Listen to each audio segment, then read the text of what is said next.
The COVID crisis really puts students with limited access to computers at a serious disadvantage. And now there's a program that's really trying to close the digital divide, especially in New York's poorest neighborhoods. Josue De Paz created the first tech fund as a way out for these students, and he joins me live now to tell us more about it. So Josue, good morning to you. How you doing?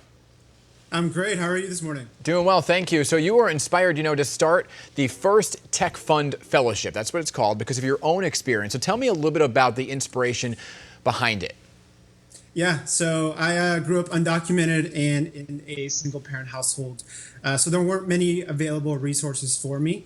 My mom cleaned houses and took care of children in affluent communities, and she saw how much further ahead these students were who had access to technology in their homes. So she really made it her mission to provide me the same opportunities and work second and third jobs at night, on the weekend, to really save up money. And once I had internet access and connectivity in my home, I really started to excel in school. And over 8 years, I won $200,000 in scholarships, Wow. including a full ride scholarship to college. I mean, think about it. We're talking about right now this remote learning situation and how it was vital to get everybody the necessary technology, the over 1 million New York City students, the technology so they wouldn't fall behind, just to show you the importance of technology. You know it firsthand from your own experiences. So what does the fellowship provide?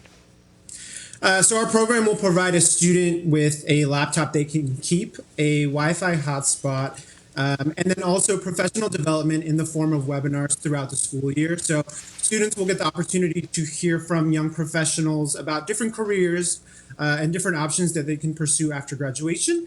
And our webinars will also include some digital and professional skills students will really need for the jobs of tomorrow. So when you say webinars, is that the access to mentoring and things like that? Because that is a huge part as well, besides the technology. Yeah, so we have students who has stepped up in a volunteer capacity from different companies like Twitter, like YouTube, like Harvard Law. And they'll be kind of mentoring students over the internet, providing them with insight into different career paths and also letting them know how to access these opportunities. That's great. And as we saw in the pandemic, there are a lot that affects certain communities in a negative way. So according to professional networks, though, it can often be challenging to young people in underserved communities, this access to professional networks. So how is your nonprofit actually addressing that issue as well?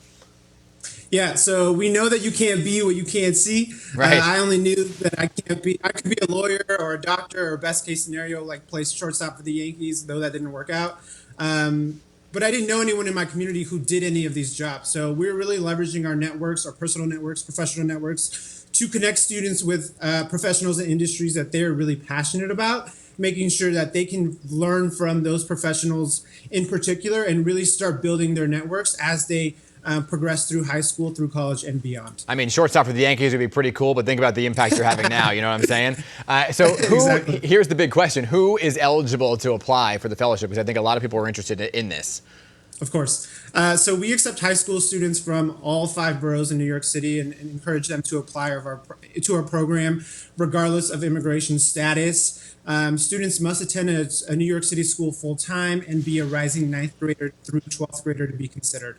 And where do they apply, and how much time do they have left as we approach, September, which is a big unknown? Many people might be home and they need these computers.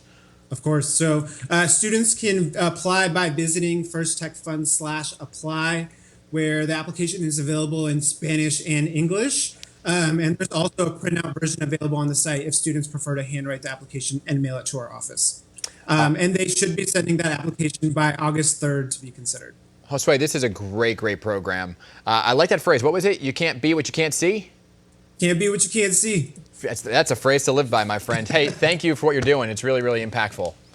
Of course. Thank you for the time. I appreciate it. Of course, and thanks for being on this morning. Stay safe to you, okay? And the first Tech Fund Fellowship application deadline next Monday, like you said, August